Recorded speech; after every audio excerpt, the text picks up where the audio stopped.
ظلمتوں کے سائے چھٹ تو سکتے ہیں، مگر کوشش اور سچی لگن کو اپنے فکر و عمل میں اس طرح شامل کرنا ہوگا جیسے بدن میں خون دوڑ رہا ہے۔ فکر کو اگر عمل سے الگ کر دیا جائے تو یاد رکھنا جسم و روح کا رشتہ کمزور پڑ جانے سے ظلمت کے سائے کبھی چھٹ نہیں سکیں گے۔ کافر ہر حال میں اللہ کریم اور پیارے نبی صلی اللہ علیہ وآلہ وسلم کا دشمن ہے اور دشمن ہی رہے گا۔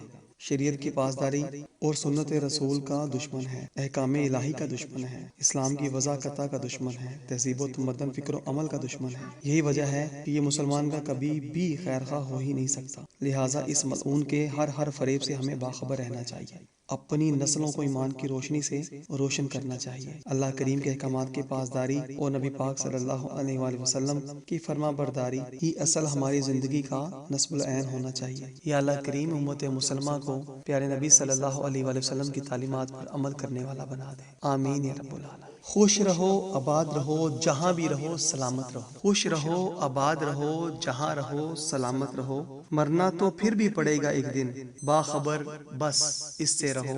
دنیا کی رنگینیوں میں گم ہو کر وقت برباد کرنے والوں، موت کا دن بھی آ جائے گا، خدا کے لیے ہوشیار رہو، خدا کے لیے ہوشیار رہو۔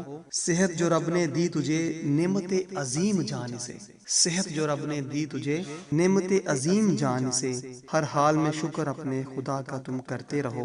آنکھ کی قدر نابینا اور صحت کی بیمار سے پوچھ، خباثت پناہ ہمیشہ تم خدا سے اپنے مانگتے رہو۔ رنجیدہ تم کو دے گا کر جو اکڑ پن ہے تیرے پاس، عاجزی سے اپنا ناتا جوڑ اور خدا سے ڈرتے رہو۔ جس تن لاگے وہ تن جانے، جان کبھی تو سکتا نہیں، ہاتھ اٹھا کر رب سے اپنے دعا بس یہی کرتے رہو۔ مایوسی گناہ عظیم ہے، ذات کو اپنی بچا اس سے، حق بھی تجھے جائے گا مل، جستجو بس کرتے رہو۔ جس کی سیرت اچھی نہیں اس کی صورت کو تکنا کیا، جس کی سیرت اچھی نہیں اس کی صورت کو تکنا کیا، تعلیم جو دین حق کی دے اسے تلاش کرتے رہو۔ زندہ رہنے کی خواہش اگر تمہارے دل میں ہے، اخلاق سنوار کر اپنے تم بچوں کو تلقین کرتے رہو۔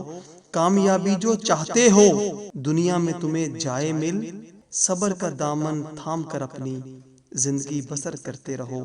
غرور کی منزل خاک ہے بندے، غرور کی منزل خاک ہے بندے، بہک کیوں رہا ہے تو، مقام جو چاہے خدا سے تو، پیکر عاجز بن کر رہو۔ تیرے رب کریم نے حبیب کریم کو مبعوث کیا، صلی اللہ علیہ وسلم، تیرے رب کریم نے حبیب کریم کو مبعوث کیا، فلاح دین و دنیا کی خاطر دامن آپ صلی اللہ علیہ وآلہ وسلم کا تھامے رہو۔ فلاح دین و دنیا کی خاطر دامن مصطفیٰ تھامے رہو، صلی اللہ